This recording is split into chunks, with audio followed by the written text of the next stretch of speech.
Hello friends, प्रीति ma'am's academy में आपका स्वागत है। फ्रेंड्स, आज के इस वीडियो में हम सॉल्व करने वाले हैं practical problem 2 of admission of partner. इस क्वेश्चन में आपको जर्नल एंट्रीज पास करने के लिए कहा गया है। अब जब भी जर्नल एंट्रीज पास करने के लिए कहा जाए क्वेश्चन में, मतलब हमारा जो स्टेप्स होगा टू सॉल्व द प्रॉब्लम थोड़ा सा चेंज हो जाएगा। जैसे हमें लेजर अकाउंट्स बनाने के लिए जब कहा जाता है क्वेश्चन में, तो हम पहले क्या करते हैं, सारे असेट्स एंड लायबिलिटीज ट्रांसफर करते हैं, न्यू बैलेंस शीट में पोस्टिंग करते हैं, कैश अकाउंट जो भी दिया होता है या बैंक अकाउंट उसका ओपनिंग बैलेंसेस लिखते हैं। ये सब हमारे स्टेप्स होते हैं। फिर हम एडजस्टमेंट सॉल्व करते हैं एंड ऑल दैट। लेकिन यहाँ पे जब भी जर्नल एंट्रीज आपको पास करने के लिए कहा जाए तो स्टेप्स थोड़ा सा चेंज हो जाएगा। तो अभी मैं आपको ये बताऊंगी, क्वेश्चंस हम पढ़ेंगे और क्वेश्चंस के एडजस्टमेंट हम टिक करेंगे, और उसके साथ साथ मैं आपको स्टेप्स भी बताऊंगी कि हमें जब भी जर्नल एंट्रीज पास करने के लिए कहा गया है क्वेश्चन में तो क्या स्टेप्स फॉलो करना है। तो चलिए हम स्टेप्स भी देख लेते हैं और क्वेश्चन पढ़ लेते हैं और एडजस्टमेंट टिक कर लेते हैं। तो आज हम सॉल्व करने वाले हैं क्वेश्चन नंबर 2, जो कि आपको पेज नंबर 161 पे दिया है। तो सबसे पहले इसका हेडिंग पढ़ते हैं। Amalandu and Samir share profits and losses in the ratio of 3:2 respectively. Their balance sheet as on 31st March 2017 was as under. तो ये हमें बैलेंस शीट दिया है। तो पहले इसमें हमें क्या बनाना है वो देख लेते हैं क्वेश्चन में। तो यहाँ दिया है pass the necessary journal entries in the books of new firm. तो यहाँ हमें सिर्फ जर्नल एंट्रीज पास करना है। तो जब भी आपको क्वेश्चन में सिर्फ जर्नल एंट्रीज पास करने के लिए कहा जाए तो आपको जर्नल एंट्रीज का फॉर्मेट बना लेना है, और उसके बाद रीवैल्यूएशन अकाउंट जो कि profit and loss adjustment account हम बनाते हैं उसका भी फॉर्मेट आपको वर्किंग नोट में बनाना होगा। क्योंकि रीवैल्यूएशन अकाउंट हम इसलिए बनाते हैं, वहाँ से हमें पता चलता है कि रीवैल्यूएशन में प्रॉफिट मिला है कि लॉस मिला है, तो वो हमें पता होना ज़रूरी होता है। इसलिए वो अकाउंट हमें बनाना ही पड़ेगा। हमें नहीं बोला है बनाने के लिए, सिर्फ जर्नल एंट्रीज पास करने के लिए बोला है, लेकिन फिर भी उसे वर्किंग में बनाना पड़ेगा, क्योंकि वहाँ से ही हमें पता चलेगा कि रिवैल्यूएशन में प्रॉफिट मिल रहा है कि लॉस मिल रहा है। अब हम ये बात करते हैं कि जब भी जर्नल एंट्रीज से पास करने के लिए कहा जाए क्वेश्चंस में, तो क्या क्या चीज़ों की जर्नल एंट्रीज जाएगी और किस चीज़ों की नहीं जाएगी। ठीक है, तो उसके लिए मैं आपको यहाँ पे समझा देती हूँ। तो यहाँ पे हमने लिया है journal entries to be passed only for the following. किन किन चीज़ों के लिए जर्नल एंट्रीज पास करनी पड़ती है। तो ये जो आपको ओल्ड बैलेंस शीट जो आपको क्वेश्चन में दिया होता है, ओल्ड बैलेंस शीट, इसमें से कोई भी असेट्स या लायबिलिटीज़ की एंट्रीज नहीं जाएगी। ना तो कोई ओपनिंग कैश अकाउंट या बैंक अकाउंट का एंट्री जाएगा, और ना तो ओपनिंग कैपिटल्स की एंट्री जाएगी। एंट्री जर्नल एंट्री सिर्फ accumulated profit and loss, accumulated profit and loss की ही सिर्फ एंट्री जाती है। या प्रॉफिट होगा एक्यूमुलेटेड, या फिर एक्यूमुलेटेड लॉस होगा तो उसका जर्नल एंट्री जाएगा। एंड रिजर्व्स एंड सरप्लस का, रिजर्व्स, कुछ किसी भी तरह का रिजर्व्स दिया है तो उसका ही जर्नल एंट्री पास होता है, सिर्फ उसका ही जर्नल एंट्री पास होता है ओल्ड बैलेंस शीट में से। बाकी जो भी आपको ये सब असेट्स दिया है और लायबिलिटीज़ में जो क्रेडिटर्स वगैरह दिया है, इसकी जर्नल एंट्रीज पास नहीं होगी। सिर्फ रिजर्व्स और अगर एक्यूमुलेटेड प्रॉफिट या लॉस दिया है तो उसका, तो यहाँ पे एक्यूमुलेटेड प्रॉफिट एंड लॉस तो नहीं दिया है, लेकिन रिजर्व्स दिया है तो रिजर्व्स का जर्नल एंट्री पास होगा। बाकी और किसी भी चीज़ का जर्नल एंट्री पास नहीं होता। अगर यहाँ प्रॉफिट एंड लॉस अकाउंट दिया होता है यहाँ पे या इस साइड में, तो उसकी जर्नल एंट्रीज पास होती, और रिजर्व्स दिया होता है उसकी जर्नल एंट्रीज पास होती है। उसके अलावा बाकी कोई असेट्स और लायबिलिटीज़ की जर्नल एंट्रीज पास नहीं होती। ठीक है, ओल्ड बैलेंस शीट में से। अब हम बात करते हैं एडजस्टमेंट में। तो एडजस्टमेंट में जितने भी एडजस्टमेंट्स हैं उन सब की एंट्रीज जाएगी। Entries will be passed for all the adjustment except the information of ratio. सिर्फ जो रेशियोज़ की इंफॉर्मेशन हमें दी होती है उसकी एंट्रीज छोड़ के बाकी जो भी एडजस्टमेंट हमें दिया है उसका जर्नल एंट्रीज पास करना पड़ता है। तो देखते हैं क्वेश्चन में हमें क्या क्या एडजस्टमेंट में दिया है जिसका जर्नल एंट्रीज पास होगा। यहाँ से तो सिर्फ जनरल रिजर्व जो है इसका ही जर्नल एंट्रीज पास होगा। तो इसका क्या जर्नल एंट्री होगा, reserves, general reserves account debit to partners, old partners capital account. किस रेशियो में, उनके ओल्ड प्रॉफिट शेयरिंग रेशियो में ये 20,000 को हम उनके partners capital account, old partners के कैपिटल अकाउंट में क्रेडिट करेंगे। लेकिन यहाँ हमें सिर्फ जनरल एंट्रीज पास करना है, तो जनरल जहाँ पे हम एंट्री करेंगे वहाँ पे हम अमाउंट ओल्ड रेशियो में डिस्ट्रीब्यूट करके लिखेंगे। ठीक है, अब हम यहाँ देखते हैं क्या क्या चीज़ों की बाकी और किस किस चीज़ों की जनरल एंट्रीज पास होगी। On 1 April 2017 they admitted Paresh into partnership. तो न्यू पार्टनर कौन ऐड हो रहा है? परेश। क्या क्या टर्म्स पे? ही shall pay ₹16,000 as a share of goodwill. तो ये 16,000 जो है वो गुडविल का शेयर लेके आएगा। कौन लाएगा? New partner. तो जब न्यू पार्टनर गुडविल का शेयर कैश में लेके आता है तो एंट्री क्या आता है? Cash account debit. अगर कैश दिया है क्वेश्चन में तो, और बैंक दिया है तो बैंक अकाउंट डेबिट। तो यहाँ बैंक दिया है तो एंट्री आएगा bank account debit to goodwill account. तो ये वाली जनरल एंट्री पास हो जाएगी। उसके बाद ये जो अमाउंट आता है जो न्यू पार्टनर लेके आता है, इसे ओल्ड पार्टनर्स को कॉम्पेंसेट करते हैं। तो उस केस में एंट्री क्या आ जाता है? Goodwill account debit to old partners capital account. तो जो दोनों ओल्ड पार्टनर है दैट इज एमएलएनडू एंड समीर, उनके कैपिटल को कैपिटल अकाउंट को क्रेडिट करेंगे और गुडविल अकाउंट को डेबिट करेंगे जनरल एंट्रीज में हम। और कौन से रेशियो में? उनके सैक्रिफाइस रेशियो में हम ये 16,000 उनके बीच डिवाइड करेंगे। फिर आगे क्या दिया है? 50% amount of goodwill shall be withdrawn by the old partners. 50% goodwill का अमाउंट ओल्ड पार्टनर्स विड्रॉ भी कर ले रहे हैं। तो यहाँ और एक एंट्री आ जाएगी गुडविल विड्रॉल की। क्या एंट्री होगी? ओल्ड पार्टनर्स, मतलब जो पार्टनर्स विड्रॉ कर रहे हैं उनका अकाउंट हम डेबिट करेंगे, old partners capital account debit to bank account, क्योंकि बैंक के थ्रू वो पैसा लेके जा रहे हैं। कितना? 50%। तो जितना उनका गुडविल का शेयर मिलेगा उसका 50% हम उनके अकाउंट को उतने से डेबिट करेंगे। तो उस चीज़ की जनरल एंट्रीज पास हो जाएगी। अब ये कैसे करना है जनरल एंट्री, अभी मैं आपको बोर्ड पे जब सॉल्व करवाऊंगी तो अच्छे से बताऊंगी। अभी सिर्फ मैं ओरली आपको बता रही हूँ, लेकिन एक्चुअली में क्या जनरल एंट्रीज पास होगा मैं अभी आप लिखूँगी बोर्ड पर, तो आप अच्छे से समझ जाएंगे। फिर आगे देखते हैं, आगे क्या दिया है? He shall have to bring in ₹20,000 as is capital for 1/4 share in future profits. तो ये कैपिटल ला रहा है 20,000 न्यू पार्टनर, तो इसकी एंट्री आएगी। क्या एंट्री आएगी? Bank account debit to new partners capital account. तो न्यू पार्टनर कौन है यहाँ पे? परेश। तो एंट्री आएगा cash bank account debit to Paresh capital account. ठीक है, ये जनरल एंट्री आ जाएगा। और 1/4 शेयर उसको फ्यूचर प्रॉफिट में मिलेगा, तो इसका तो कोई जनरल एंट्री नहीं होगा, ये रेशियो रिलेटेड इन्फॉर्मेशन है। आगे दिया है for the purpose of Paresh admission it was agreed that the assets will be revalued as follows. तो ये इन्फॉर्मेशन है। अब यहाँ से एंट्री आएगी, असेट रीवैल्यू हो रहा है। Land and building to be valued at 60,000, मतलब लैंड एंड बिल्डिंग 60,000 इसकी वैल्यू हो जा रही है, तो इसके ऊपर एडजस्टमेंट है। पहले इन सब जो भी असेट्स रीवैल्यू हो रहा है इसकी एंट्री पहले profit and loss adjustment account में हमें करनी होगी। ठीक है, तो इसके लिए हमें ये जो land and building is to be valued at 60,000, ये वाला एंट्री पहले कहाँ जाएगा? प्रॉफिट एंड लॉस एडजस्टमेंट में। यहाँ आपको टिक करने की ज़रूरत नहीं है देखा जाए तो, क्योंकि बैलेंस शीट तो हम बना ही नहीं रहे। टिक क्यों करते हैं? ये जानने के लिए कि बैलेंस शीट में जब हम ओपनिंग लैंड एंड बिल्डिंग और ये सब जब जो भी असेट्स है वो लिखेंगे तो उसके नीचे हमें लाइन छोड़ना है कि नहीं छोड़ना है। एडजस्टमेंट होता है तो लाइन छोड़नी पड़ती है, इसलिए हम टिक करते हैं। लेकिन यहाँ तो बैलेंस शीट नहीं बनाना है, क्योंकि सिर्फ जनरल एंट्रीज पास करने के लिए कहा है क्वेश्चन में। तो सिर्फ जनरल एंट्रीज पास करना है तो हमें सिर्फ profit and loss adjustment account बनाना पड़ता है वर्किंग में, लेकिन बैलेंस शीट हमें नहीं बोला है, तो बैलेंस शीट के लिए हमें टिक करने की ज़रूरत ही नहीं है।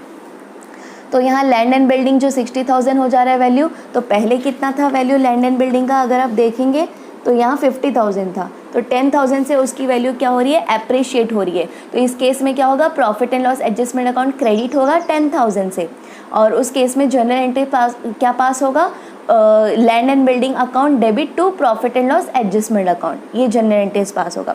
जो भी असेट्स की वैल्यू बढ़ेगी तो उस केस में ये एंट्री पास होगा, और जब असेट्स की वैल्यू डिक्रीज होगी तो फिर profit and loss adjustment account क्या होगा? डेबिट होगा, और जो असेट्स की वैल्यू डिक्रीज हो रही है वो असेट का अकाउंट क्रेडिट होगा। ठीक है, तो आगे देखते हैं, आगे क्या है? Plant and machinery to be valued at 16,000। तो यहाँ प्लांट एंड मशीनरी 16,000 हो गया, जबकि पहले प्लांट एंड मशीनरी था 20,000, तो इसकी वैल्यू डिक्रीज हो रही है। तो इस केस में profit and loss adjustment account क्या होगा? डेबिट होगा, और land and plant and machinery account credit होगा। ठीक है, आगे stock valued at ₹20,000 and furniture and fixture at ₹4,000। तो स्टॉक 20,000 हो रहा है और फर्नीचर 4,000। अगर आप देखेंगे यहाँ पे स्टॉक 16,000 है, अब 20,000 हो गया, मतलब वैल्यू बढ़ गई, और फर्नीचर यहाँ पे 8,000 है, अब 4,000 हो गया, मतलब वैल्यू कम हो गई, तो जिस केस में वैल्यू बढ़ गई है उस केस में profit and loss adjustment account credit होगा, क्रेडिट साइड वाली एंट्री आ जाएगी, यानी कि stock account debit to profit and loss adjustment account. और फर्नीचर एंड फिक्सचर की वैल्यू डिक्रीज हो गई है, तो इस केस में एंट्री क्या आ जाएगा, इस केस में एंट्री आएगा profit and loss adjustment account debit to furniture and fixture account. ठीक है, जब असेट की वैल्यू डिक्रीज होगी तो profit and loss adjustment account debit होगा, डेबिट साइड में एंट्री आएगा, और उस केस में हम एंट्री जनरल एंट्री क्या लिखेंगे, profit and loss adjustment account debit to जो भी असेट्स की वैल्यू डिक्रीज हो रही है उन सब असेट्स का नाम, और जितने जितने अमाउंट से वैल्यू डिक्रीज हो रहा है उतना अमाउंट। और जब वैल्यू असेट का बढ़ेगा तो एंट्री क्या आएगा, जो भी असेट है उन सब असेट्स का नाम हम डेबिट में लिखेंगे, उन सबको डेबिट करेंगे, जितने वैल्यू से इंक्रीज हो रहा है उतना अमाउंट। जैसे ये 10,000 से इंक्रीज हो रहा है तो 10,000, ठीक है। और क्रेडिट क्या हो जाएगा, profit and loss adjustment account to profit and loss adjustment account लिखेंगे। आगे क्या दिया है, a provision of 5% on debtors will be made for doubtful debts. तो यहाँ पे डेटर्स भी 5% से कम हो रहा है, तो फिर आरडीडी मेंटेन करना है, मतलब कम हो रहा है, तो इस केस में भी profit and loss adjustment account के डेबिट साइड में एंट्री जाएगा। डेटर्स का पहले तो हम 5% निकालेंगे, जितना भी होगा उसके डेबिट में, profit and loss adjustment account के डेबिट में वो एंट्री करेंगे, उतना अमाउंट 5% जो अमाउंट आएगा उसको। और इसका भी जर्नल एंट्री क्या आएगा, profit and loss adjustment account debit to debtors account. ठीक है, तो इस तरह से हम ये सारा जर्नल एंट्रीज पास करेंगे, और लास्ट में फिर जो profit and loss adjustment account हमने बनाया होगा उसे फिर हम क्लोज करेंगे, फिर उसमें प्रॉफिट या लॉस जो भी हमें मिल रहा है उसकी भी जर्नल एंट्री पास करेंगे। अगर प्रॉफिट मिल रहा है तो जर्नल एंट्री क्या आ जाएगा, प्रॉफिट मिल रहा है तो एंट्री आएगा profit and loss adjustment account debit to old partners capital account, और अगर लॉस आ रहा है तो एंट्री आएगा old partners capital account debit to profit and loss adjustment account. ठीक है, इस तरह से सारा जर्नल एंट्रीज हम पास कर लेते हैं। तो चलिए 1 बाय 1 हम जर्नल एंट्रीज अब पास करना स्टार्ट करते हैं। इसका आप स्क्रीनशॉट ले लीजिए, कुछ अगर आपको दिख रहा है, ऐसे तो कुछ टिक हमने किया नहीं है, तो कुछ स्क्रीनशॉट लेने की ज़रूरत ही नहीं है। तो फ्रेंड्स, हमने क्वेश्चन पढ़ लिया है और हमने देखा कि यहाँ सिर्फ जर्नल एंट्रीज पास करना है। तो सिर्फ जर्नल एंट्रीज अगर आपको पास करने के लिए कहा गया है तो हम यहाँ जर्नल एंट्रीज के लिए ये फॉर्मेट बना लेंगे जर्नल एंट्रीज का, और उसके बाद सिर्फ profit and loss adjustment account बनाएंगे, क्योंकि इसके अलावा और कुछ भी हमें लेजर अकाउंट बनाने के लिए नहीं कहा है, सिर्फ जर्नल एंट्रीज पास करने के लिए कहा गया है। तो जब भी ऐसा बोला जाए मतलब आपको जर्नल एंट्रीज का फॉर्मेट बनाना है दिस वे में, in the books of Amalendu, Sameer and Paresh, जो पार्टनर्स के नाम है वो नाम लिख देंगे। ये जर्नल एंट्रीज का फॉर्मेट बना लिया, ये कंटिन्यू यहाँ तक। और ये profit and loss adjustment account इसलिए बनाएंगे ताकि हमें पता चले कि profit and loss adjustment account में क्या डेबिट हो रहा है, क्या क्रेडिट हो रहा है, और फाइनली इसमें प्रॉफिट आ रहा है कि लॉस आ रहा है। ठीक है, प्रॉफिट या लॉस क्या कैलकुलेट करने के लिए फॉर्मेट बनाना पड़ेगा। तो ये आप लास्ट में रफ में बनाएंगे, ठीक है, लास्ट में बनाएंगे, इसे आप बीच में या स्टार्टिंग में मत बनाइए, क्योंकि ये आपको क्वेश्चन में बनाने के लिए नहीं कहा है। तो नहीं कहा है मतलब ये वर्किंग हो जाएगा, तो वर्किंग हमेशा लास्ट में ही रखते हैं, तो ये फॉर्मेट आप लास्ट में बनाइए। और यहाँ पे अमाउंट के 2 कॉलम बनाने की कोई ज़रूरत नहीं है, आप सिंगल कॉलम बनाएंगे तो भी चलेगा, क्योंकि वैसे भी ये वर्किंग है और वर्किंग पे कोई मार्क्स नहीं होते। ये सिर्फ हम इसलिए बनाते हैं ताकि ये पता चले कि यहाँ पे हमें प्रॉफिट मिल रहा है कि लॉस मिल रहा है, वो कैलकुलेट करने के लिए। कभी भी वर्किंग नोट पे मार्क्स नहीं होते हैं, ठीक है। और वर्किंग नोट ये प्रूफ करता है, एग्जामिनर को ये कन्विंस करता है कि आपने कॉपी नहीं किया है, खुद से आपने सब सॉल्यूशन किया है, उसे ये पता चल जाए, इसलिए भी हम करते हैं वर्किंग, और अच्छा प्रेजेंटेशन देखें। और यहाँ पे वर्किंग नोट्स मैं सारा आपको सॉल्व करके बताऊंगी, जिसमें से कि हमने इस क्वेश्चन में देखा कि हमें न्यू पार्टनर जो है वो गुडविल का कैश में ला रहा है अमाउंट, उसका जो शेयर ऑफ गुडविल है वो कैश में ला रहा है। तो जब न्यू पार्टनर गुडविल कैश में लाता है तो फिर उसके लिए हमें सैक्रिफाइस रेशियो कैलकुलेट करना पड़ता है, क्योंकि वो जो भी गुडविल ला रहा है कैश में उसे ओल्ड पार्टनर्स को कॉम्पेंसेट करना पड़ता है उसके सैक्रिफाइस रेशियो में। तो सैक्रिफाइस रेशियो कैलकुलेट करना पड़ता है।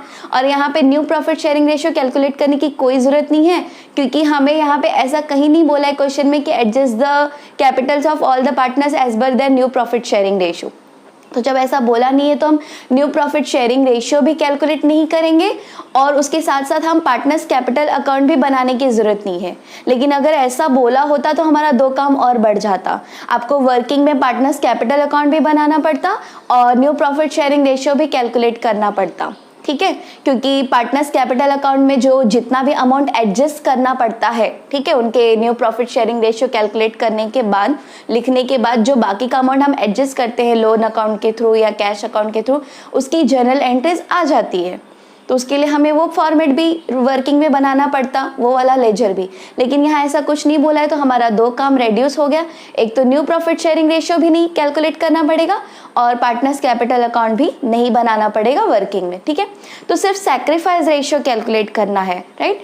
और सैक्रिफाइस रेशियो भी यहाँ पे हमें कैलकुलेट करने की जरूरत नहीं है, आप सिर्फ ऐसा 2-3 लाइन का बस ऐसे ये लिख देंगे वर्किंग में। Working note number 1, sacrifice ratio. Sacrifice ratio will be same as old ratio because this is the first case, क्योंकि ये फर्स्ट केस है। मैंने आपको सिखाया 3 cases profit sharing ratio calculate करने का, तो ये फर्स्ट केस है जहाँ पे कि न्यू पार्टनर का होल प्रॉफिट में से कितना शेयर है वो दिया रहता है। तो इस केस में ओल्ड रेशियो और सैक्रिफाइस रेशियो सेम हो जाता है। बाकी के जो 2 केसेस है उसमें जैसे कि जो न्यू पार्टनर है वो जो भी उसका शेयर है ओल्ड पार्टनर्स के शेयर में से ले रहा है, या फिर ओल्ड पार्टनर्स इतना शेयर सरेंडर कर रहे हैं न्यू पार्टनर्स के लिए, ऐसे जब दिया हो क्वेश्चन में, मतलब उस केस में सैक्रिफाइस रेशियो ओल्ड रेशियो के बराबर नहीं होता, वहां पे आपको कैलकुलेट करना पड़ेगा। लेकिन जब भी आपको टोटल प्रॉफिट में से कितना शेयर है न्यू पार्टनर का, जैसे the new partner will have 1/4 share from whole future profit या 1/5 शेयर फ्रॉम फ्यूचर प्रॉफिट, ऐसा कुछ दे दिया है, होल प्रॉफिट में से उसका कितना शेयर है वो दे दिया है, तो उस केस में ओल्ड रेशियो और सैक्रिफाइस रेशियो जो है ओल्ड पार्टनर्स का सेम हो जाता है। तो आप सिर्फ ऐसे 1-2 लाइन में ऐसे लिख देंगे तो भी चलेगा, क्योंकि वैसे भी वर्किंग पे कोई मार्क्स नहीं होता, ये सिर्फ आप इसलिए लिखते हैं ताकि एग्जामिनर को पता चल जाए कि आपने कॉपी नहीं किया है खुद से, आपको इतना नॉलेज है, ठीक है। तो ये आप इतना लिख देंगे सिर्फ कि क्यों सैक्रिफाइस रेशियो यहाँ पे ओल्ड रेशियो के बराबर है, ठीक है। ये नहीं भी लिखेंगे तो मार्क्स तो नहीं जाएंगे आपके, बट एज मतलब एग्जामिनर को ये दिखाने के लिए कि बाबा आपने कॉपी नहीं किया है, आपको ये नॉलेज है क्यों सैक्रिफाइस रेशियो सेम है ओल्ड रेशियो के बराबर है, तो ये आप लिख देना जस्ट शो करने के लिए, ठीक है। तो यहाँ पे हमें पता चल गया सैक्रिफाइस रेशियो क्या है, जो फॉर्मेट चाहिए वो हमने बना लिया। तो अब हम सॉल्यूशन स्टार्ट करते हैं।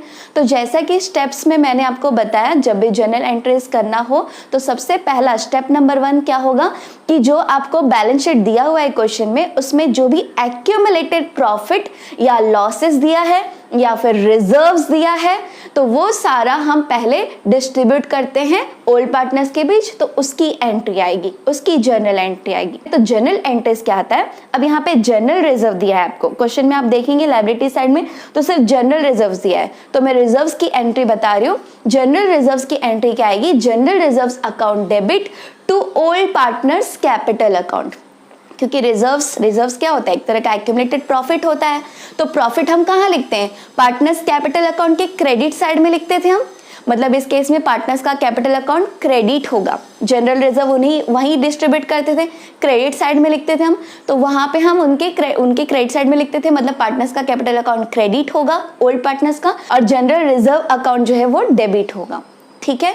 अगर यही इसके जगह पे लॉस होता, एक्यूमुलेटेड लॉस होता, मतलब प्रॉफिट एंड लॉस अकाउंट अगर आपको असेट साइड में दिया होता, मतलब वो एक्यूमुलेटेड लॉस होता, तो उल्टा हो जाता है एंट्री, यानी कि old partners capital account debit होता और जो प्रॉफिट एंड लॉस अकाउंट है वो क्रेडिट होता, ठीक है। Old partners capital account debit to profit and loss account ऐसे आता।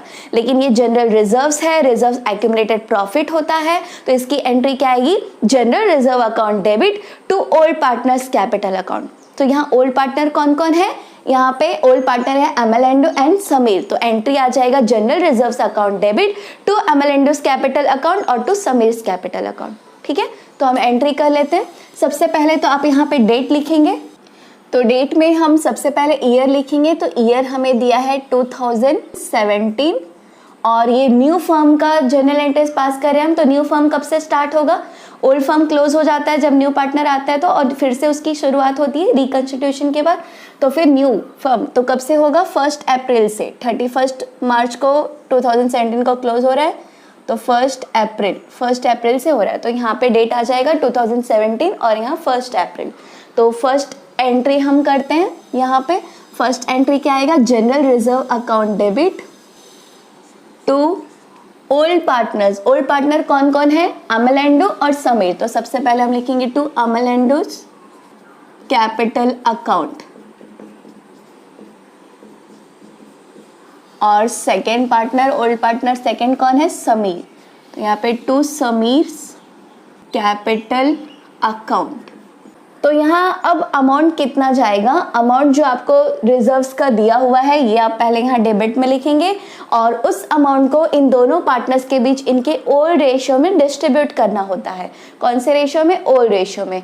तो आपको अमाउंट यहाँ दिया है जनरल रिजर्व का 20,000, 20,000 को जब इनके ओल्ड रेशियो दैट इज 3:2 में हम डिवाइड करेंगे, ठीक है, तो कितना आ जाएगा मैं आपको यहाँ पे लिख करके ही बता देती हूँ।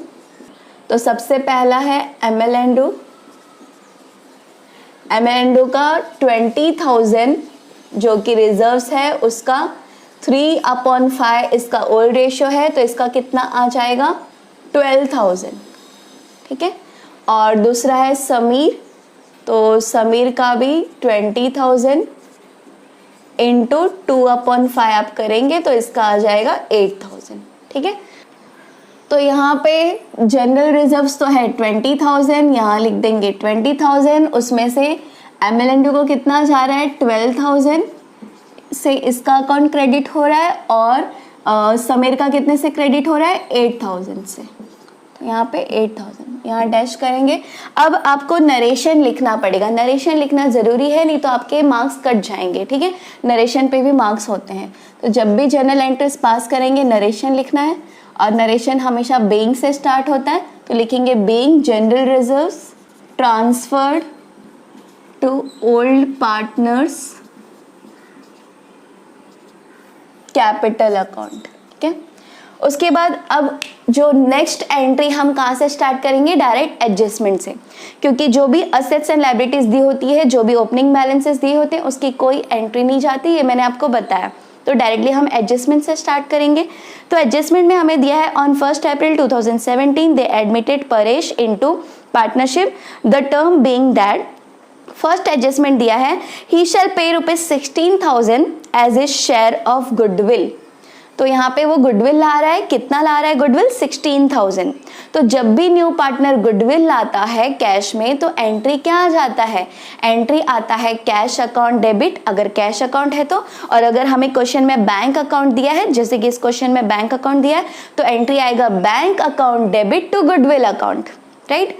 तो यहाँ पे बैंक अकाउंट डेबिट होगा और गुडविल अकाउंट क्रेडिट होगा, तो ये एंट्री हम पास कर देते हैं। डेट वही सेम आ जाएगा 1 अप्रैल, ठीक है। और आप प्रेजेंटेशन के लिए जब पूरा सॉल्व कर लेंगे जर्नल एंट्रीज, तो लास्ट में यहाँ पे एवरी एंट्री के बाद आप लाइन एक ड्रॉ कर सकते हैं जिससे कि आपका पेपर प्रेजेंटेशन और अच्छा दिखेगा, ठीक है। तो यहाँ पे हम 1 अप्रैल लिखेंगे, बैंक अकाउंट दिया है हम यहाँ पे, तो यहाँ लिखेंगे bank account debit to goodwill account. कितना अमाउंट आ रहा है, बैंक अकाउंट कितने से डेबिट होगा, जितना अमाउंट आएगा, तो 16,000 न्यू पार्टनर ला रहा है गुडविल का अमाउंट, तो 16,000 से डेबिट होगा और गुडविल अकाउंट 16,000 से क्रेडिट हो रहा है, ठीक है। कैश आ रहा है बिजनेस में, बैंक के थ्रू आ रहा है, चेक आ रहा है, तो फिर बैंक अकाउंट डेबिट हो रहा है। जब भी बिजनेस में पैसा आता है बैंक के थ्रू तो बैंक अकाउंट डेबिट होता है। और किसके लिए आ रहा है, गुडविल के लिए पैसा आ रहा है, न्यू पार्टनर गुडविल के लिए पैसा ला रहा है, तो गुडविल अकाउंट क्रेडिट करेंगे, ठीक है। अब जब भी न्यू पार्टनर गुडविल का पैसा लाता है कैश में, तो उसे क्या करते हैं हम, ओल्ड पार्टनर्स को डिस्ट्रीब्यूट करते थे उनके सैक्रिफाइस रेशियो में। तो इसकी एंट्री क्या आती है, इसकी एंट्री आती है goodwill account debit to old partners capital account. तो यहाँ पे एंट्री क्या आ जाएगा, goodwill account debit to ML&O's capital account और टू समीर्स कैपिटल अकाउंट, ठीक है। और उनके सैक्रिफाइस रेशियो में उन्हें डिस्ट्रीब्यूट कर देंगे। तो यहाँ पे नेक्स्ट एंट्री, पहले तो इसका नरेशन लिख देते हैं हम। इसका नरेशन आ जाएगा being goodwill brought by new partner. उसके बाद जो नेक्स्ट एंट्री होगा उसके लिए भी सेम डेट, आप चाहे तो डेट लिखिए या फिर हर बार आप ऐसे सेम एस करके कॉमा डाल के भी लिख सकते हैं या फिर नंबर्स भी डाल सकते हैं 1 2 3 4 5 करके, ठीक है। तो यहाँ पे एंट्री आ जाएगा goodwill account debit to ML&O's capital account और टू समीर्स कैपिटल अकाउंट। तो ये जो गुडविल का अमाउंट लाया है न्यू पार्टनर ने दैट इज 16,000, यहाँ 16,000 लिखेंगे। 16,000। अब आप देख सकते हैं गुडविल यहाँ क्रेडिट हुआ और यहाँ डेबिट हो गया, मतलब गुडविल बिजनेस में आगे अपीयर नहीं होता है, इसी वजह से अपीयर नहीं होता आगे, क्योंकि कैंसिल हो गया, यहाँ क्रेडिट हो रहा है, यहाँ डेबिट हो गया, जितने का गुडविल आया उतना गुडविल डेबिट भी हो गया। तो इस तरह से इसके लिए फिर न्यू बैलेंस शीट में हम गुडविल इसीलिए शो नहीं करते इस केस में। तो अब यहाँ पे ये जो गुडविल का अमाउंट न्यू पार्टनर ने लाया है इसे इनके सैक्रिफाइस रेशियो में हम डिस्ट्रीब्यूट कर देते हैं। तो देखते हैं कितना आ रहा है। तो अमलेंडो का ओल्ड शेयर सैक्रिफाइस रेशियो कितना है, 3/5 है, और गुडविल का अमाउंट कितना है 16,000 इंटू 3/5 हम अगर करेंगे तो कितना आ जाएगा 9,600। ठीक है, उसी तरह से समीर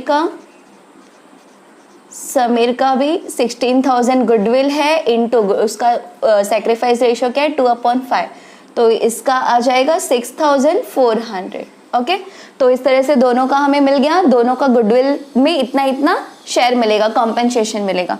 तो यहाँ पे हम लिख देते हैं इसको एमलेंडो को कितना मिल रहा है 9,600 और समीर को कितना मिल रहा है 6,400। ठीक है, अब यहाँ पे नरेशन आएगा, being goodwill transferred to old partners capital account. ठीक है, अब इसके बाद ये जो गुडविल इन्होंने न्यू पार्टनर ने जो गुडविल लाया है, इसके बाद हमें क्या दिया है कि the 50% amount of goodwill shall be withdrawn by the old partners, यानी कि ये जो न्यू पार्टनर ने गुडविल लाया इसे हमने ओल्ड पार्टनर को डिस्ट्रीब्यूट कर दिया, उनका कैपिटल अकाउंट इतने से क्रेडिट हो गया। अब ये अमाउंट का जितना इन्हें डिस्ट्रीब्यूट हुआ है, इस अमाउंट का ये दोनों पार्टनर 50% विड्रॉ कर ले रहे हैं। तो जब भी पार्टनर्स गुडविल विड्रॉ करते हैं, गुडविल का अमाउंट विड्रॉ करते हैं, तो यहाँ एक और एंट्री आ जाती है, यानी कि इस केस में गुडविल का टोटल 3 एंट्री आएगा। अगर विड्रॉ नहीं करता है तो सिर्फ 2 ही एंट्री आता है, एक गुडविल ब्रॉट का एंट्री जो न्यू पार्टनर गुडविल ला रहा है और उसे हम दोनों पार्टनर को डिस्ट्रीब्यूट करते हैं, कॉम्पेंसेट करते हैं, वो वाली एंट्री। अगर लेकिन ये 2 पार्टनर जो है ओल्ड पार्टनर्स, ये अपने गुडविल का पूरा अमाउंट या 50% जितना भी चाहे विड्रॉ ये कर सकते हैं, क्योंकि इनका पैसा हो गया। तो अगर ये बिजनेस से विड्रॉ करते हैं, मतलब बिजनेस से कैश जाएगा या फिर बैंक के थ्रू जाएगा, जो भी जाएगा, तो फिर उसकी भी एंट्री आनी चाहिए। तो 50% यहाँ पे ये दोनों पार्टनर विड्रॉ कर रहे हैं, तो इसकी एंट्री क्या आ जाएगी, इसकी एंट्री आएगी old partners capital account debit to bank account, क्योंकि ओल्ड पार्टनर्स क्या कर रहे हैं, गुडविल का पैसा विड्रॉ कर रहे हैं और बिजनेस से क्या जाएगा, पैसा जाएगा। तो यहाँ पे हमें बैंक अकाउंट दिया है क्वेश्चन में, तो हम बैंक अकाउंट क्रेडिट करेंगे, और अगर कैश अकाउंट दिया होता तो कैश अकाउंट क्रेडिट करते। जब भी पैसा जा रहा है बिजनेस से तो कैश अकाउंट क्रेडिट होता है। ठीक है, अगर बैंक अकाउंट है तो बैंक अकाउंट क्रेडिट होता है। और लेने वाला कौन है, रिसीवर कौन है, दोनों पार्टनर्स। तो दोनों पार्टनर्स के कैपिटल अकाउंट को हम क्या कर देंगे, डेबिट कर देंगे। ठीक है, रिसीवर को डेबिट करते हैं।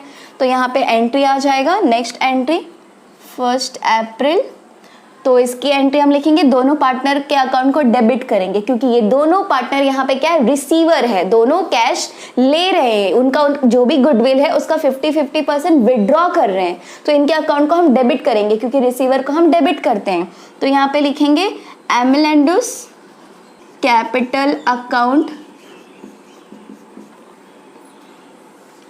डेबिट, फिर Sameers capital account debit to, क्या जा रहा है बिजनेस से, बैंक के थ्रू पैसा जा रहा है, तो हम यहाँ लिखेंगे टू बैंक अकाउंट क्रेडिट होगा। अब ये दोनों 50% ही सिर्फ विड्रॉ कर रहे हैं, तो 50% से विड्रॉ कर रहे हैं ये लोग, तो फिर 50% अगर हम एमएलएनडू का 50% निकालेंगे 9,600 का, तो फिर कितना आ जाएगा, 4,800 आ जाएगा। तो इसके सामने हम लिखेंगे डेबिट में 4,800, और यहाँ अगर समीर का भी 6,400 का हम 50% करेंगे तो कितना आ जाएगा, 3,200। तो यहाँ पे लिखेंगे इसके सामने 3,200। तो इसका टोटल कितना आ गया, इसका 16,000 का हाफ हो जाएगा, दैट इज 8,000।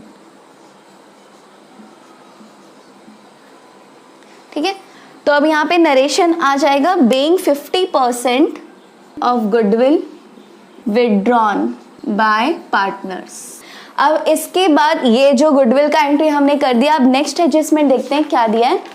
नेक्स्ट दिया, he shall have to bring in ₹20,000 as his capital for 1/4 share in future profit.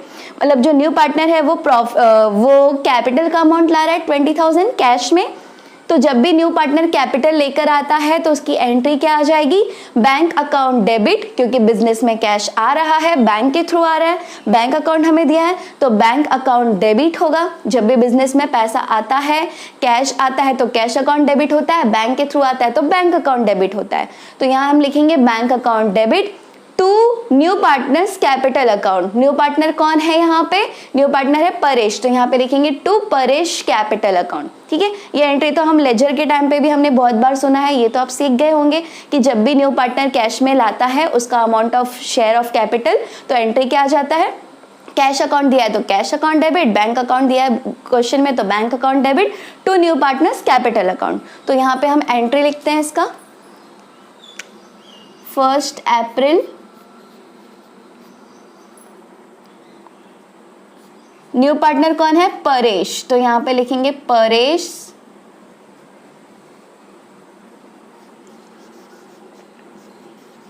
Capital account debit to bank account, to bank account. कितना ला रहे हैं न्यू पार्टनर, 20,000, तो यहां लिखेंगे 20,000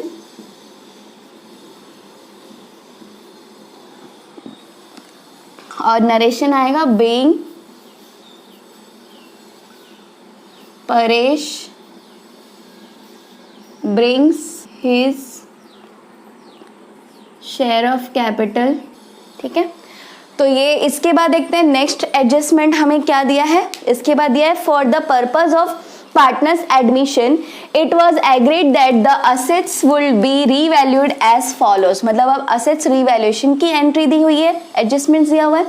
इसमें पहला असेट्स कौन सा रीवैल्यू हो रहा है, that is land and building. Land and building is to be valued at ₹60,000। अब आपको सबसे पहले चेक करना होगा कि लैंड एंड बिल्डिंग का पहले का वैल्यू क्या है। तो यहाँ बैलेंस शीट में लैंड एंड बिल्डिंग आपको दिया है 50,000 और अब इसकी वैल्यू हो गई 60,000, मतलब वैल्यू इंक्रीज हो रहा है। तो जब वैल्यू इंक्रीज हो रहा है असेट्स का मतलब खुशी की बात है, तो profit and loss adjustment account क्या होगा, क्रेडिट होगा। तो इसके क्रेडिट में हम पहले एंट्री करेंगे by land and building account. अब कितने से वैल्यू इसका इंक्रीज हो रहा है, 10,000 से। पहले 50,000 था, अब 60,000 हो गया, 10,000 से इंक्रीज हो रहा है। तो यहाँ सिर्फ 10,000 ही लिखेंगे। पहले हम सारा एंट्री करते हैं क्या क्या रिवैल्यू हो रहा है असेट्स एंड लायबिलिटीज, उसके बाद फिर हम उसकी जनरल एंट्रीज पास करेंगे। ठीक है, तो ये लैंड एंड बिल्डिंग का हमने एंट्री कर दिया, 10,000 एप्रिशिएट हो रहा है वैल्यू। उसके बाद क्या दिया है, plant and machinery is to be valued at ₹16,000। तो अब प्लांट एंड मशीनरी की वैल्यू हो गई है 16,000। तो हम पहले चेक करेंगे पहले क्या था वैल्यू। तो प्लांट एंड मशीनरी का पहले वैल्यू था 20,000 और अब इसकी वैल्यू हो गई है 16,000। मतलब वैल्यू डिक्रीज हो रहा है, वैल्यू कम हो रहा है। तो कम हो रहा है मतलब दुख की बात है। तो profit and loss adjustment account क्या होना चाहिए, डेबिट होना चाहिए। तो यहाँ पे हम डेबिट में लिखेंगे टू प्लांट एंड मशीनरी।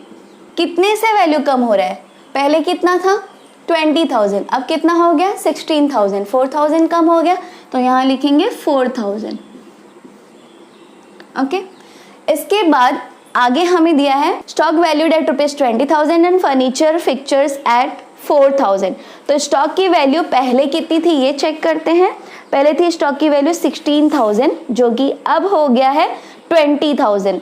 तो मतलब यहाँ 4,000 से वैल्यू बढ़ गया है, बढ़ गया है मतलब खुशी की बात है। तो profit and loss adjustment account credit होगा।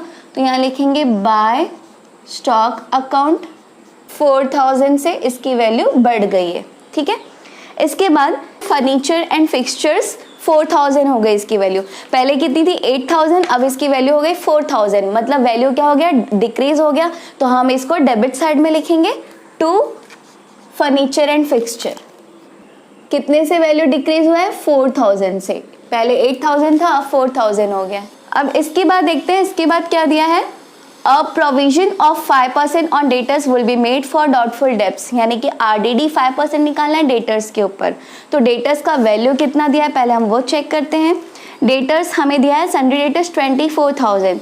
तो 24,000 का 10% हो जाएगा 2400, तो फिर इसका 5% अगर हम करेंगे तो कितना हो जाएगा 1200। और आरडीडी के लिए, आरडीडी हमेशा डेटर्स की वैल्यू को डिक्रीज करता है, कम करता है, मतलब असेट कम हो रहा है, तो कहाँ जाएगा एंट्री, डेबिट साइड में प्रॉफिट एंड लॉस एडजस्टमेंट के। तो यहाँ लिखेंगे टू आरडीडी अकाउंट कितना 1200, ठीक है। इसके बाद ये सारा हमने एडजस्टमेंट जितना भी दिया था हमने सारा लिख दिया। अब यहाँ पे इसका हम जर्नल एंट्रीज पास करेंगे, ठीक है, 1 बाय 1 सबका जर्नल एंट्रीज पास करेंगे। तो ये सबसे पहले हम जितना भी जो असेट्स की वैल्यू डिक्रीज हुई है, जो डेबिट हुआ है, उसकी एंट्री पास करते हैं, और फिर जो असेट्स की वैल्यू इंक्रीज हुई है, क्रेडिट हुआ है, उसकी एंट्री पास करते हैं। एक बार में ही सारा पास करेंगे, ठीक है। तो यहाँ पे हम सबसे पहले लिखेंगे 1 अप्रैल। हम पहले डेबिट साइड वाला जो भी असेट्स की वैल्यू डाउन हुई है उसकी एंट्री करते हैं। तो जब भी असेट का वैल्यू डिक्रीज हुआ है उस वक्त आप देख सकते हैं वो सारी पोस्टिंग हमने कहाँ की, profit and loss adjustment account के डेबिट साइड में एंट्री की। यानी कि यहाँ पे profit and loss adjustment account क्या हो रहा है, डेबिट हो रहा है। कब, जब भी असेट्स की वैल्यू डिक्रीज हुई है। कौन से असेट्स की वैल्यू डिक्रीज हुई है, plant and machinery, furniture and fixture और आरडीडी। ये तो इतने सारे को हम क्या करेंगे, इसके वक्त हम क्या करेंगे, profit and loss adjustment account debit होगा, ठीक है, उसके डेबिट साइड में एंट्री हो रहा है, मतलब profit and loss adjustment account debit to जो भी असेट्स के नाम दिए सारे असेट्स को हम क्रेडिट करेंगे, ये एंट्री आ जाएगी। जब मैंने रीवैल्यूएशन अकाउंट का जो इंट्रोडक्शन वीडियोस में जो मैंने रीवैल्यूएशन अकाउंट का जो वीडियो बनाया था उसमें मैंने ये सारा एंट्रीज वहां भी एक्सप्लेन किया है कि जर्नल एंट्रीज रीवैल्यूएशन अकाउंट से रिलेटेड क्या क्या होता है, वहां पे भी मैंने ये सब एक्सप्लेन किया, आप वहां से भी देख सकते हैं, ठीक है। तो आपको और अच्छे से समझ में आ जाएगा कि जब भी असेट का वैल्यू डिक्रीज होता है तो क्या एंट्री आता है, और जब भी असेट का वैल्यू इंक्रीज होता है तो क्या एंट्री आता है, ठीक है। तो यहाँ पे असेट्स की वैल्यू डिक्रीज हो रही है तो एंट्री क्या आ जाएगा, profit and loss adjustment account debit. हमने यहाँ profit and loss adjustment account बनाया है, इसके लिए हम profit and loss adjustment account ही लिखेंगे। अगर रीवैल्यूएशन अकाउंट बनाते हैं क्वेश्चन में तो फिर रीवैल्यूएशन अकाउंट डेबिट लिखते हैं, ठीक है। तो लिखेंगे profit and loss adjustment account debit to, अब कौन से असेट्स का नाम है जिसका भी वैल्यू डिक्रीज हो रहा है वो सारा 1 बाय 1 हम क्रेडिट करेंगे। तो पहले क्या है, टू प्लांट एंड मशीनरी, तो यहाँ लिखेंगे टू प्लांट एंड मशीनरी 4000, और उसके बाद to furniture and fixture account 4000, और टू आरडीडी 1200। अब इन सबको ऐड करके हम यहाँ डेबिट में लिखेंगे तो कितना आ जाएगा 448 9200, तो यहाँ लिखेंगे 9200, ओके। अब नरेशन लिखेंगे being the value of assets depreciated. इसके बाद अब जो भी असेट्स की वैल्यू एप्रिशिएट हुई है इस केस में आप देख सकते हैं profit and loss adjustment account credit हो रहा है, तो यहाँ पे उल्टा हो जाएगा, profit and loss adjustment account credit हो जाएगा और जो सारा असेट जिसकी वैल्यू इंक्रीज हो रही है उसे हम डेबिट करेंगे, ठीक है। 1 अप्रैल, और यहाँ पे एंट्री क्या आएगा, जो असेट्स है उसे हम डेबिट करेंगे। तो कौन सा असेट है, लैंड एंड बिल्डिंग अकाउंट, ये डेबिट होगा।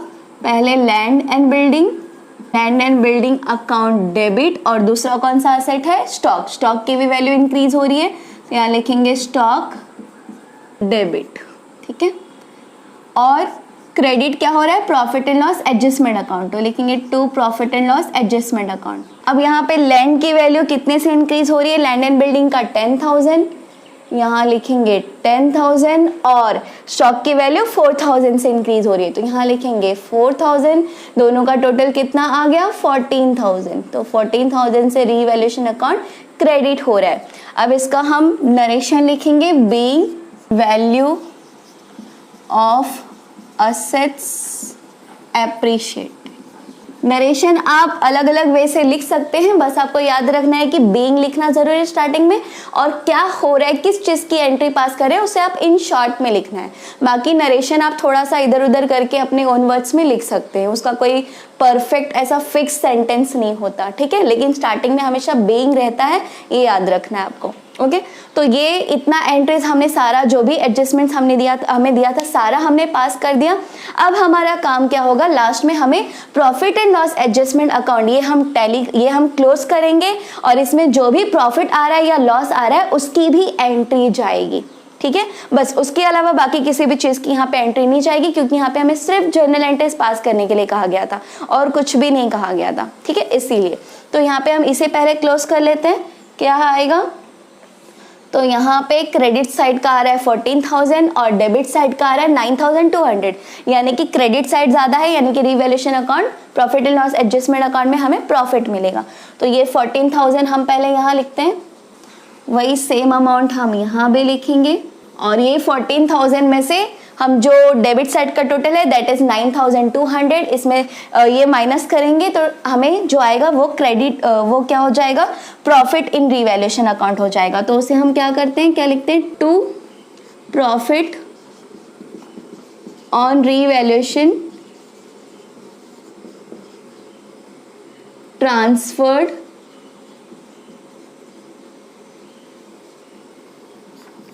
To partners capital account.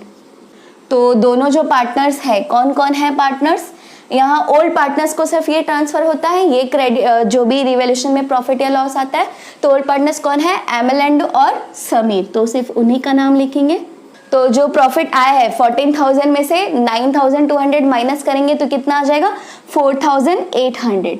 तो यहाँ पे लिख देते हैं 4,800 और इसे दोनों में डिस्ट्रीब्यूट कर देंगे। तो फिर इनके ओल्ड रेशियो में हम डिस्ट्रीब्यूट करेंगे। तो अगर इनके ओल्ड रेशियो में डिस्ट्रीब्यूट करेंगे तो यहाँ आ जाएगा, कितना आ रहा है, प्रॉफिट आ रहा है 4,800 इंटू इसका रेशियो क्या है, ओल्ड रेशियो 3/5, तो इसका आ जाएगा 2,880, ठीक है।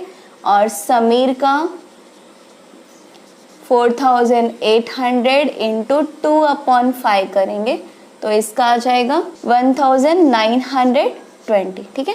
तो जितना जितना इनका आ गया यहाँ पे लिख देते हैं।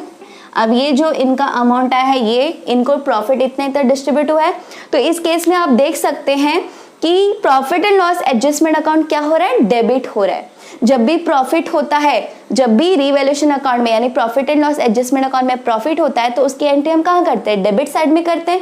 तो फिर मतलब profit and loss adjustment account debit हो रहा है, ठीक है। हम ये प्रॉफिट एंड लॉस, जो भी profit and loss adjustment account में जो प्रॉफिट होता है उसको ट्रांसफर कहाँ करते हैं, पार्टनर्स कैपिटल अकाउंट में। पार्टनर्स के कैपिटल अकाउंट में प्रॉफिट होता है तो उनके कैपिटल अकाउंट के क्रेडिट साइड में ट्रांसफर करते हैं, यानी कि ओल्ड पार्टनर्स का कैपिटल अकाउंट यहाँ क्रेडिट होगा। लॉस आता है तो उनके पार्टनर्स के कैपिटल अकाउंट के डेबिट साइड में हम ट्रांसफर करते हैं, तो उस केस में उल्टा एंट्री आ जाएगा। उस केस में आएगा जो ओल्ड पार्टनर्स है उनका कैपिटल अकाउंट डेबिट करेंगे और profit and loss adjustment account हम क्रेडिट करेंगे। लेकिन प्रॉफिट के केस में क्या होगा, profit and loss adjustment account debit हो रहा है, डेबिट करेंगे और इसका ट्रांसफर होता है पार्टनर्स कैपिटल अकाउंट के क्रेडिट में, तो ओल्ड पार्टनर्स का कैपिटल अकाउंट क्रेडिट कर देंगे, ठीक है। तो यहाँ पे हम इसकी एंट्री करते हैं, 1 अप्रैल एंट्री आ जाएगा profit and loss adjustment account debit to old partners को ही सिर्फ प्रॉफिट डिस्ट्रीब्यूट होता है तो ओल्ड पार्टनर्स का ही कैपिटल अकाउंट क्रेडिट होगा। अब यहाँ इनका प्रॉफिट कितना है, पहले तो टोटल प्रॉफिट कितना है यहाँ लिखेंगे 4,800, जिसमें से आमल एंड को कितना मिल रहा है 2,880 और समीर को कितना मिल रहा है 1,920, ठीक है। अब यहाँ नरेशन क्या आ जाएगा, being profit on revaluation transferred to partners capital account, ठीक है। तो इस तरह से सारे एंट्री हमने कर ली है, जितना भी जर्नल एंट्रीज इतना ही पास करना है इस केस में। अगर आपको यहाँ बोला होता कि बैलेंस शीट भी बनाना है, न्यू बैलेंस शीट भी शो करना है, जैसे कि क्वेश्चन नंबर 5 में अभी आगे आपको बोला हुआ है, तो उस केस में आपको यहाँ पे पार्टनर्स का कैपिटल अकाउंट भी बनाना पड़ता और जो कैश अकाउंट या बैंक अकाउंट हम बनाते हैं वो भी बनाना पड़ता। लेकिन यहाँ ऐसा कुछ नहीं बोला था, आपको सिर्फ कहा था जर्नल एंट्रीज पास करना है। तो जर्नल एंट्रीज में हमने सिर्फ वर्किंग में profit and loss adjustment account बनाया, क्योंकि इसलिए बनाया क्योंकि हमें ये प्रॉफिट कैलकुलेट करना था, उसकी भी एंट्री करनी थी इसलिए, ठीक है। तो फ्रेंड्स यहाँ पे बहुत बच्चे पूछते हैं कि टोटल हमें जनरल इंटरेस्ट करने के बाद लास्ट में करना है कि नहीं। टोटल करिए आप, लेकिन लास्ट में करिए आप, सारा पूरा पेपर सॉल्व कर लीजिए। उसके बाद लास्ट में आपके पास जो टाइम बचता है उसमें जो भी जनरल एंट्रीज आपने की है उसका आप जो भी बिल्स ऑफ एक्सचेंज का या एडमिशन ऑफ पार्टनर्स में अगर है जनरल एंट्रीज, तो फिर डिसोल्यूशन में है तो फिर उस केस में आप लास्ट में सारा टोटलिंग करिए जनरल एंट्रीज का, ठीक है, पहले से मत करिए। तो यहाँ पे अगर आप टोटल करेंगे इसका जनरल एंट्रीज का, तो यहाँ पे टोटल आ जाएगा 1,08,000, ठीक है, इसका भी 1,08,000 टोटल आ जाएगा। तो इस तरह से आप, लेकिन लास्ट में टोटल करना, आप पहले नहीं करना क्योंकि उसमें बहुत ज़्यादा आपका टाइम चला जाएगा, ठीक है। आप पूरा पहले सारा पूरा पेपर सॉल्व कर लेना, उसके बाद लास्ट में टाइम बचे तो आप टोटल करना। ओके, तो ये पूरा हमने सॉल्व कर लिया। क्वेश्चन नंबर 2 आप इसका स्क्रीनशॉट ले लीजिए। तो फ्रेंड्स क्वेश्चन नंबर 2 हमने सॉल्व कर लिया है। अब नेक्स्ट क्वेश्चन में हम सॉल्व करेंगे question number 5 of admission of partner. तो और वो एडमिशन ऑफ पार्टनर का क्वेश्चन नंबर 5 जो है वो भी जनरल एंट्रीज पे ही बेस्ड है, तो वो भी इसके लिए मैं लास्ट में अभी करवा रही हूँ आपको। तो नेक्स्ट वीडियो में हम क्वेश्चन नंबर 5 करेंगे और उसके बाद फिर हम रिटायरमेंट ऑफ पार्टनर का क्वेश्चन चैप्टर स्टार्ट करेंगे। ओके, तो होप आज का ये वीडियो आपको पसंद आया होगा। अगर आपको ये वीडियो पसंद आया है तो प्लीज़ इसे लाइक कीजिए, शेयर कीजिए, और अगर आपने हमारे चैनल को अभी तक सब्सक्राइब नहीं किया है तो प्लीज़ सब्सक्राइब कीजिए और बेल आइकन भी प्रेस करिए, जिससे कि आपको मेरे हर वीडियोज़ की नोटिफिकेशंस मिलते रहेंगे। और जिन्होंने सब्सक्राइब कर लिया है उनको थैंक यू।